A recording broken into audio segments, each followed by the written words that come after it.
السلام علیکم۔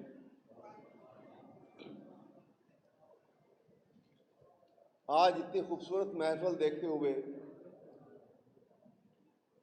کہ لیگل فٹرنیٹی ہم جب اکٹھے ہوتے ہیں تو وکلا برادری جب اکٹھی ہو جائے، ہم سب ممبر ہیں،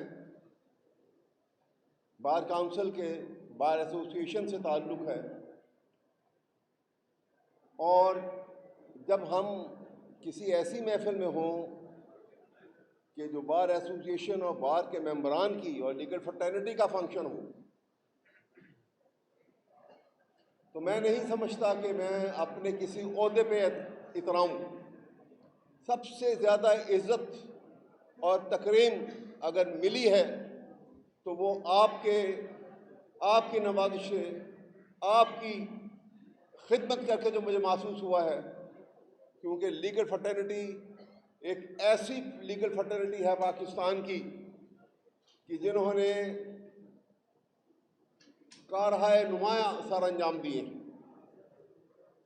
کون کون سا واقعہ ہے جو آپ دیکھیے گا کہ جہاں پہ وکلا نے پاکستان کو سنبھالا نہیں، آگے نہیں بڑھے، اپنی جان کی قربانی نہیں دی ہے، اور ایسے سیاستدانوں سے بچایا ہے، ایسے ڈکٹیٹر سے بچایا ہے کہ جس سے ناقابل تلافی نقصان پاکستان کو ہوا اور آگے بھی ہونے کا اندیشہ تھا۔ تو میں یہ کہنا چاہتا ہوں کہ یہاں پہ جب ہم سب اکٹھے ہیں تو ہمارا تعلق کسی پولیٹیکل پارٹی سے نہیں ہے۔ We are bar council member, we are member of the legal فٹرنیٹی،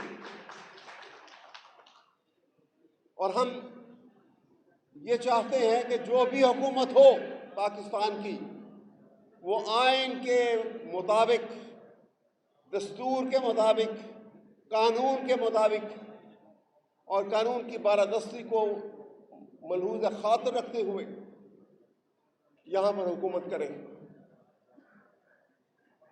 ہمیں کوئی اعتراض نہیں ہے، لیگل فٹرنیٹی کو اس بات سے کوئی اعتراض نہیں کہ کس نے آ کے حکومت کی، لیکن ہم یہ سمجھتے ہیں کہ ہمارا یہ کردار ہے کہ جیسے ایک انٹرنیشنل فلائٹ کے اوپر آپ نے دیکھا، جہاز کو جب جاتا ہے تو وہ بہت سارے ممالک کے اوپر سے گزر کے جاتا ہے،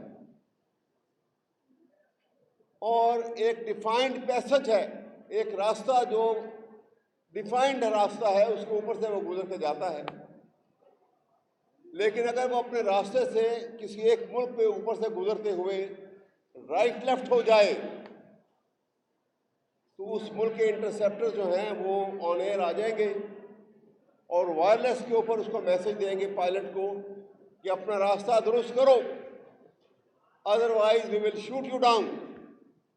تو جناب یہی ہم کہتے ہیں، پاکستان کی لیگل فٹرنیٹی یہی کہتی ہے کہ سیاستدانوں، حکومت سنبھالتے ہو تو اپنے راستے پہ آئین کے مطابق چلو، آئین سے منحرف ہو گئے تو وی ول شوٹ یو ڈاؤن، ہم لحاظ نہیں کریں گے۔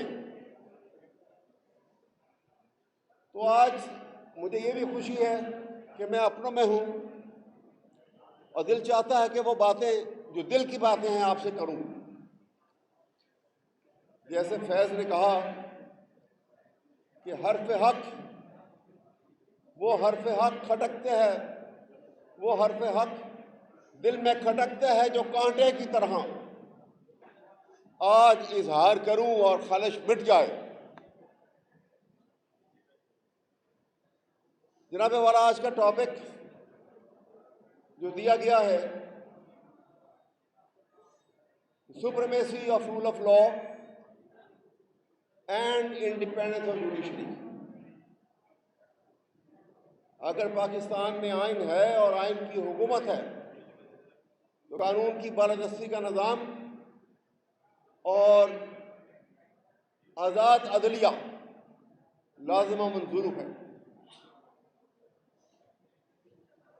چند الفاظ میں یہ بتانا چاہوں گا کہ یہ قانون کی بالادستی کے نظام اور آزاد عدلیہ کا آغاز کہاں سے ہوتا ہے۔ پریکٹیکلی آغاز آج ہم اور آپ مغربی یونیورسٹی سے تعلیم حاصل کرتے ہیں، انہی کی کتابیں پڑھتے ہیں قانون کی، اور یہ سمجھ بیٹھتے ہیں کہ یہ تمام انلائٹنڈ کانسیپٹ جو ہیں قانون کی بالادستی کا نظریہ،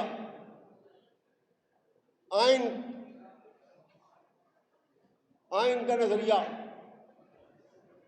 اور پھر بڑے فخریہ انداز میں یہ کہا جاتا ہے کہ دیکھو ایک بہت بڑی مثال ہے۔ کس کی مثال ہے؟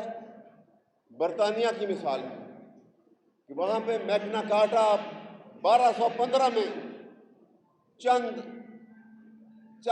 ضابطۂ قانون کے اوپر چند سطروں پہ یہ میگنا کارٹا ہے، اور اس کے باوجود وہاں انریٹن کانسٹیٹیوشن ہے اور ایک حکومت چل رہی ہے صدیوں سے۔ میں آج آپ کو باور کرانا چاہتا ہوں تاریخ کے حوالے سے کہ اگر آپ یورپ کی ہسٹری پڑھیں تو وہ کہتے ہیں کہ 15ویں صدی سے پہلے کا جو پیریڈ ہے ہمارا، یہ میں نہیں کہہ رہا ہوں، یہ یورپین ہسٹری کہہ رہی ہے، یہ یورپین ہسٹورین کہہ رہے ہیں کہ 15ویں صدی سے پہلے کا پیریڈ جو ہے وہ ہماری ڈارک ایجز ہیں۔ وہ کوئی ہسٹری ایسی ہسٹری نہیں ہے قابل قدر واقعہ اس کے اندر، لہٰذا وہ اس کو ڈارک ایجز کہتے ہیں۔ اور آپ کو میں 1500 سال پیچھے لے جاتا ہوں، 15ویں صدی سے بھی 1000 سال اور پیچھے لے جاتا ہوں کہ جب ہمارے نبی پاک حضرت محمد صلی اللہ علیہ وآلہ وسلم نے ہجرت کے بعد ریاست مدینہ کی بنیاد رکھی۔ اللہ کے نبی تھے، 1500 سال پہلے تمام دنیا میں ایک ہی نظام تھا، اور وہ نظام بادشاہت کا نظام تھا، اور کوئی نظام نہیں تھا حکومت چلانے کا۔ جس نے جتنا علاقہ فتح کر لیا وہ اس علاقے کا بادشاہ، اور اس کے منہ سے نکلا ہوا لفظ اس علاقے کا قانون، لیکن وہ خود اس قانون کا پابند نہیں ہے، اس کو بادشاہ کہتے ہیں۔ ایسے دور میں آپ دیکھیے کہ قرآن شریف کو اگر آپ مطالعہ کریے اور دیکھیے تو حضرت سلیمان کو بھی اللہ تعالیٰ نے بادشاہت بخشی، کیونکہ اس وقت بھی بادشاہت کا نظام تھا۔ حضرت داؤد بھی بادشاہ بنے، تو چاہتے تو اللہ کے نبی تھے ان کو بھی بادشاہ بنا دیا جاتا، لیکن اللہ تعالیٰ نے جس خطاب کے ساتھ آپ سے مخاطب کیا اور جو خطاب دیا رحمت للعالمین کا، کہ آپ تمام عالمین کے لیے رحمت ہیں، لہذا آپ سے ہر وہ کام کروایا گیا کہ جو رہتی دنیا تک مثال رہے گا۔ تو اسی حوالے سے آ جائیے ریاست مدینہ کی فارمیشن کیسے ہوئی۔ ریاست مدینہ کی فارمیشن قانون کے بالادستی کے نظام کے اوپر 1500 سال پہلے، کوئی بادشاہ نہیں ہے، اور یہ بہت اترانے والے کہ جی میگنا کارٹا، یہ انریٹن کانسٹیٹیوشن، کوئی آئین نہیں لکھا گیا، کوئی ضابطہ نہیں لکھا گیا، اللہ کا قانون نافذ کر دیا گیا، اور حکمرانی قانون کی۔ آپ سمجھتے ہیں کہ دنیا میں دو قسم کے قانون ہیں، ایک ڈیوائن لا، ایک مین میڈ لا۔ اللہ کا قانون نافذ کر دیا اور کہہ دیا کہ تمام امیر المومنین سے لے کے ایک آرڈنری آدمی تک قانون کے سامنے برابر ہے۔ یہ وہ نظام تھا جو 1500 سال پہلے نافذ ہوا۔ تو جناب اس کے اندر جب آپ رول آف لا کی بات کریں گے تو آپ میرٹ کی بات کریں گے، وہاں پہ وہ چیری پکنگ والی بات نہیں ہوگی کہ پک اینڈ چوز کر رہے ہیں آپ، نہیں کر سکتے آپ. اور امیر المومنین بننے سے پہلے اور نبوت ملنے سے پہلے جو بہت بڑی دو ڈسٹنکشن، دو منفرد خوبیاں اللہ تعالیٰ نے ان میں پیدا کی تھیں، اور وہ بنیاد ہے کسی بھی حکومت کے لیے، کسی بھی برسر اقتدار آنے والے کے لیے، کہ آپ صادق تھے اور آپ امین تھے. آج ہمیں یہاں یہ فیصلہ بھی کرنا ہوگا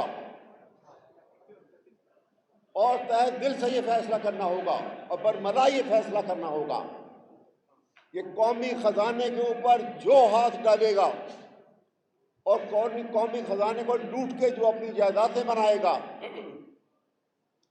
کوئی بھی ہو، وہ میرا بھائی ہو، میرا قریبی عزیز ہو، میری سیاسی پارٹی سے اس کا تعلق ہو، کوئی شخص ہو، قانون کی نظر میں وہ مجرم ہے اور بڑا سخت مجرم ہے. امانت میں خیانت انتہائی بڑا جرم، لہذا ناقابل معافی جرم سزا سے کسی صورت محفوظ نہیں رہے گا، پہلی بات. اور دوسری، سوسائٹی ایز اے ہول، انفرادی طور پہ ہر فرد اور اجتماعی طور پر ایسے شخص کو نفرت کی نظر سے دیکھا جائے گا جس نے قومی خزانہ لوٹا. یہ آج فیصلہ کر کے اٹھیں گے یہاں سے ہم. میں آپ کو یہاں بتا دوں، یہ قومی خزانہ، اس میں جو دولت ہے وہ کن کن لوگوں کی دولت ہے. یہ ذرا بڑی، میں آپ کو ایک ایسی بات بتانا چاہتا ہوں کہ جس سے یہ احساس ہوگا کہ قومی خزانہ کتنا مقدس ہے اور اس میں کن کن کے خون پسینے کی کمائی جو ہے وہ شامل ہے. آفیشیل کنسنسس کے مطابق پاکستان کی 45% آبادی جو ہے وہ بلو پاورٹی لائن زندگی گزار رہی ہے. آپ جانتے ہیں بلو پاورٹی لائن زندگی کیا ہوتی ہے؟ کوئی شیلٹر نہیں رہنے کے لیے، پیٹ بھر کے کھانا نہیں کھا سکتے، اتنا کپڑا نہیں کہ پورا جسم ڈھانک سکیں. کسی بچے نے کسی اسکول، کالج، یونیورسٹی کی شکل نہیں دیکھی، اور کسی فیملی نے کسی ہاسپٹل کی ڈسپینسری کی شکل نہیں دیکھی. یہ ہے بلو پاورٹی لائن لائف. لیکن یہ لوگ اس حال کے اندر رہتے ہوئے ٹیکس دے رہے ہیں، کیونکہ بازار میں جا کے جب وہ ایک ماچس کی ڈبیا خریدتے ہیں تو ٹیکس دے رہے ہیں، اور وہ ٹیکس جب نیشنل ایکسچیکر میں جاتا ہے تو ابھی اتنی پرانی بات نہیں ہے. 2015 میں اس وقت کے وزیر اعظم اور آج کے کانویکٹ سزا یافتہ نواز شریف صاحب UN میں جاتے ہیں نیو یارک اسمبلی کو ایڈریس کرنے کے لیے. یہ بالکل ریکارڈڈ بات بتا رہا ہوں، کوئی چھپی ہوئی بات نہیں ہے. $9,500 پر ڈے کے لیے اپنے لیے کمرہ لیتے ہیں ہوٹل میں. $9,500 پر ڈے، اور 100 آدمی ساتھ لے کے جاتے ہیں جو الگ رہتے ہیں ہوٹلوں میں. یہ کون سے پیسے، کون سے خزانے سے پیسہ جاتا ہے؟ وہ بلو پاورٹی لائن رہنے والے لوگوں کا پیسہ، ان کے منہ سے نکالا، بچوں کے منہ سے نکالا ہوا لفظ.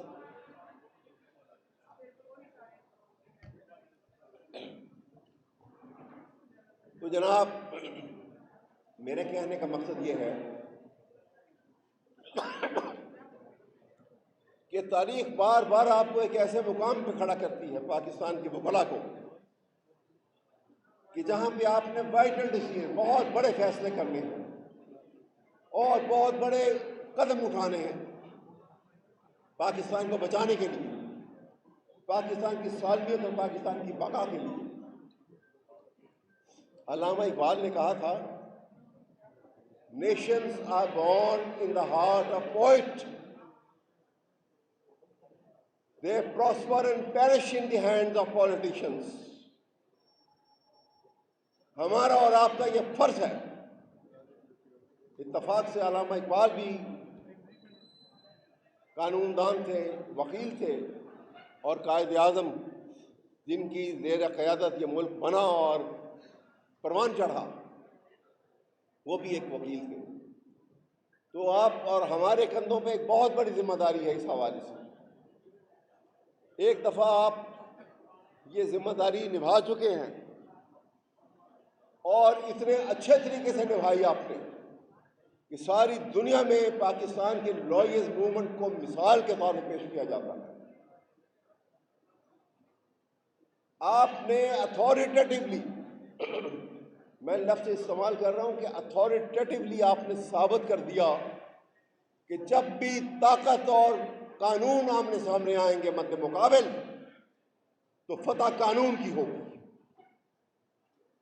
یہ آپ کی موومنٹ نے ثابت کر دیا، اور آج پھر آپ کو پکارتا ہے۔ پاکستان بھر کی لیگل فرٹرنیٹی کو آج پھر کھڑے ہونا ہے، پاکستان کی بقا و سالمیت کو، اور بالکل اس احساس کے ساتھ کہ پاکستان کو بچانے کے لیے جتنی بڑی سے بڑی قربانی ہم وکلا دے سکیں تو دیں گے، یہ ہماری کمٹمنٹ ہے۔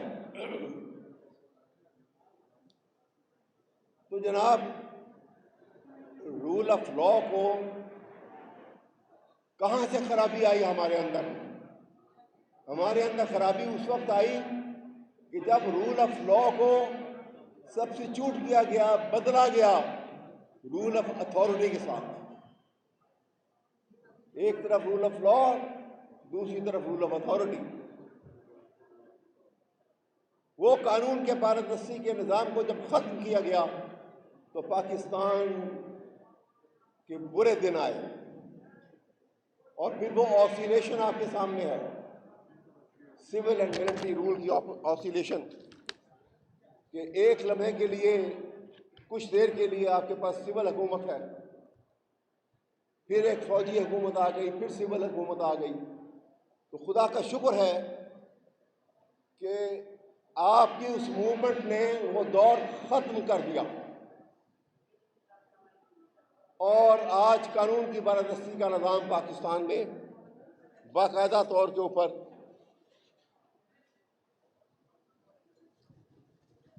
آئین کے مطابق موجود ہے، لیکن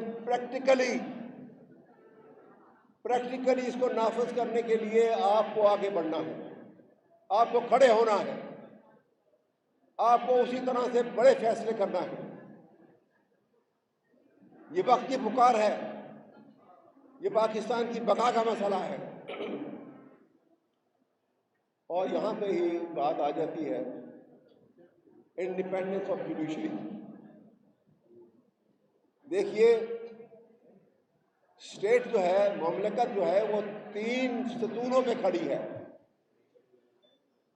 پارلیمنٹ، ایگزیکٹو اور جوڈیشری۔ سب سے اہم رول جو ہے وہ جوڈیشری کا ہے، کیونکہ اگر پارلیمنٹ صحیح قانون سازی نہیں کرتی، اگر ایگزیکٹو قانون کا نفاذ نہیں کرتی،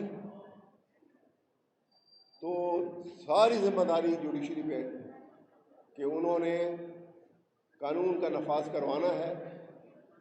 اور یہاں پہ یہ کہتا چلوں کہ آئین جو ہے، آپ جانتے ہیں کہ آئین جو ہے یہ ایک سوشل کانٹریکٹ ہے۔ سوشل کانٹریکٹ 2 پارٹیز کے درمیان ہوتا ہے، کوئی کانٹریکٹ ہو وہ 2 پارٹیز کے درمیان ہوتا ہے۔ یہاں بھی 2 پارٹیز ہیں۔ ایک پارٹی پاکستان کے عوام، آرٹیکل 5 کو پڑھ لیجئے، loyalty to state and obedience to constitution. Pakistan کے عوام نے اپنے تمام رائٹ جو ہیں وہ اسٹیٹ کے آگے سرنڈر کر دیے، اپنی obligation مکمل کر دی، لیکن آئین تب مکمل ہوگا کہ جب دوسری پارٹی بھی مکمل کرے گی۔ ہاں، دوسری پارٹی نے کیا ذمہ لیا؟ اسٹیٹ آف پاکستان نے گارنٹی کیے فنڈامنٹل رائٹس آپ کے کہ آپ کو فراہم کیے جائیں گے۔ یہی وجہ ہے کہ آپ دیکھیے کہ پرائم منسٹر کا اوتھ ہو، صدر پاکستان کا اوتھ ہو یا کسی منسٹر کا اوتھ ہو، تو اس میں لکھا جاتا ہے کہ I will preserve, protect and defend the constitution of Pakistan. اب آپ جوڈیشری کی طرف آئیے، چیف جسٹس سپریم کورٹ ہو، چیف جسٹس کی ہائی کورٹ کے ہوں یا کوئی جج ہائی کورٹ یا سپریم کورٹ کے ہوں، ہر جج جب اوتھ لیتا ہے تو یہ سینٹنس اس کے اندر لکھا ہے اس کانسٹیٹیوشن کے تحت، اور وہ کیا سینٹنس ہے کہ I will preserve, protect and defend the constitution of Pakistan. آپ مجھے بتائیے وہ فنڈامنٹل رائٹس جو گارنٹی کیے گئے تھے، جو پاکستان کے آئین میں گارنٹی کیے گئے ہیں، اور وہ فنڈامنٹل رائٹس جو ہیں اگر فراہم نہیں کیے جاتے، اگر پروٹیکٹ نہیں کیے جاتے، تو آپ بتائیے پاکستان کے آئین کو آپ کیسے پرزرو کریں گے؟ آپ کیسے پروٹیکٹ کریں گے؟ پاسبل نہیں ہے۔ تو لہذا اگر فنڈامنٹل رائٹس، وہ ذمہ داری جو آج کی ایگزیکٹو کمیٹی، آج کی حکومت پورا نہیں کر رہی، ساری ذمہ داری پاکستان کی جوڈیشری کے اوپر ہے۔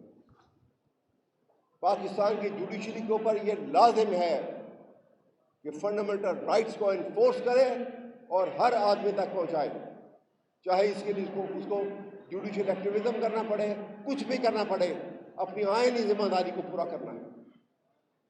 ہم ماضی کی طرف نہیں جاتے، بہت ساری لیپسز ہیں جوڈیشری کے۔ لائرز کی موومنٹ سے پہلے کی جوڈیشری جو ہے وہ کوئی ایسی جوڈیشری نہیں ہے کہ جس کی تعریفیں کی جائیں۔ ہم آپس میں بیٹھے ہیں، آپ بھی جانتے ہیں کیا کیا کچھ نہیں ہوا یہاں جوڈیشری کے ساتھ، کیا کیا کچھ نہیں ہوا، اس جوڈیشری نے کیا کچھ نہیں کیا۔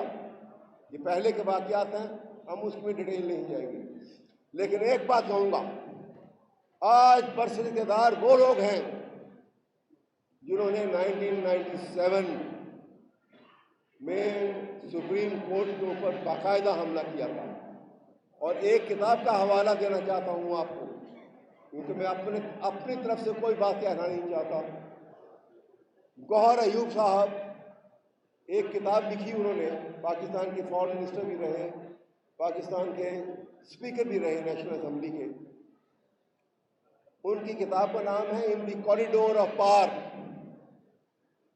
اس میں 1997 سن 97 کا واقعہ لکھتے ہوئے کہتے ہیں کہ میاں نواز شریف نے میرے ساتھ گاڑی میں بیٹھے تھے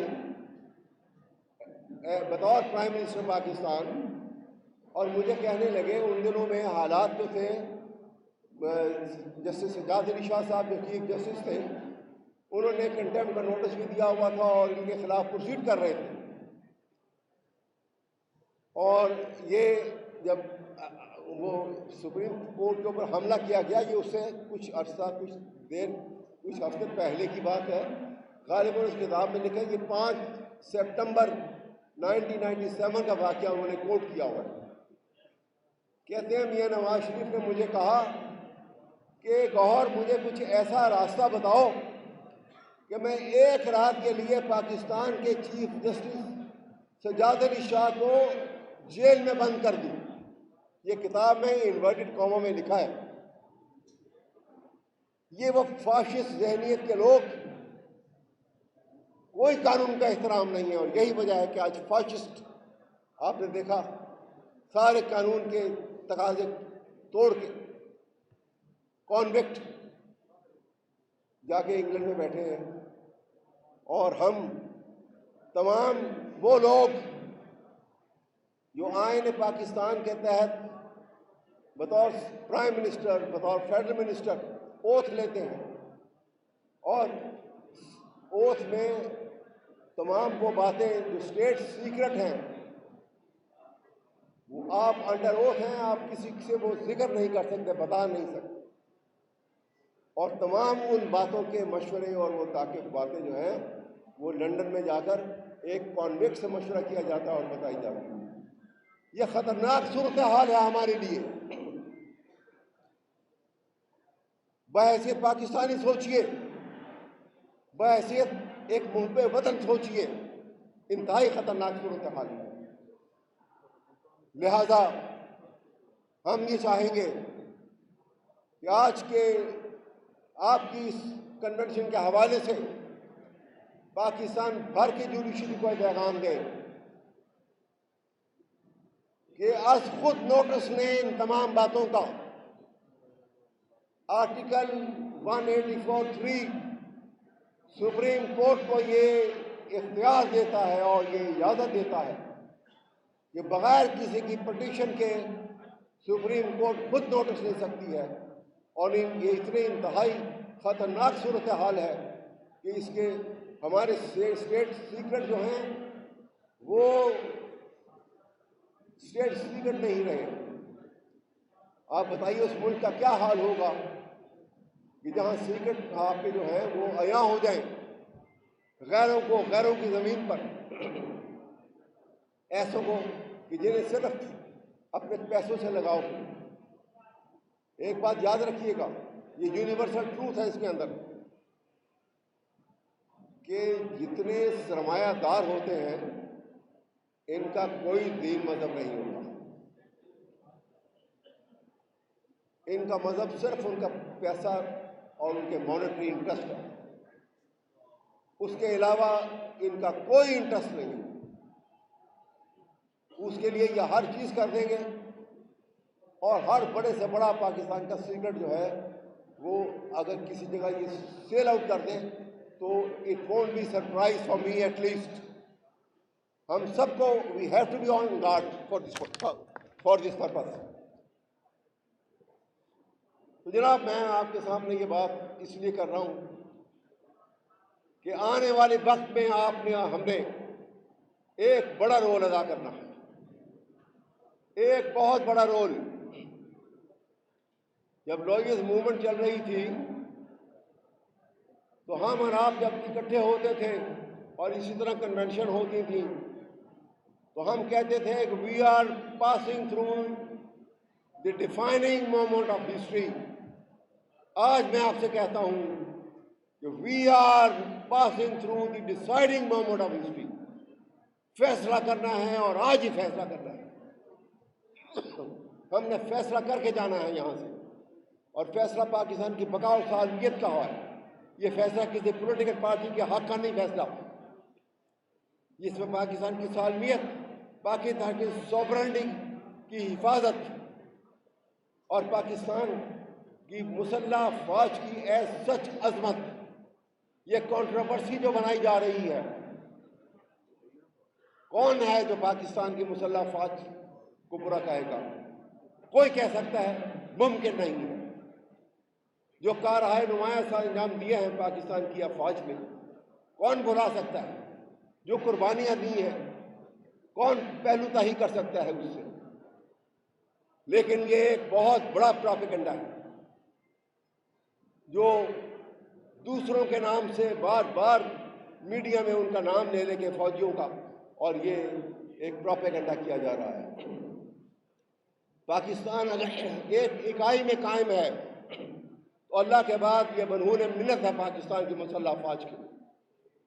پاکستان کی اکانومی کو اس لیے تباہ کیا جا رہا ہے کہ پاکستان کی کمزور اکانومی اتنی بڑی مضبوط آرم فورسز کا بوجھ نہ اٹھا سکے۔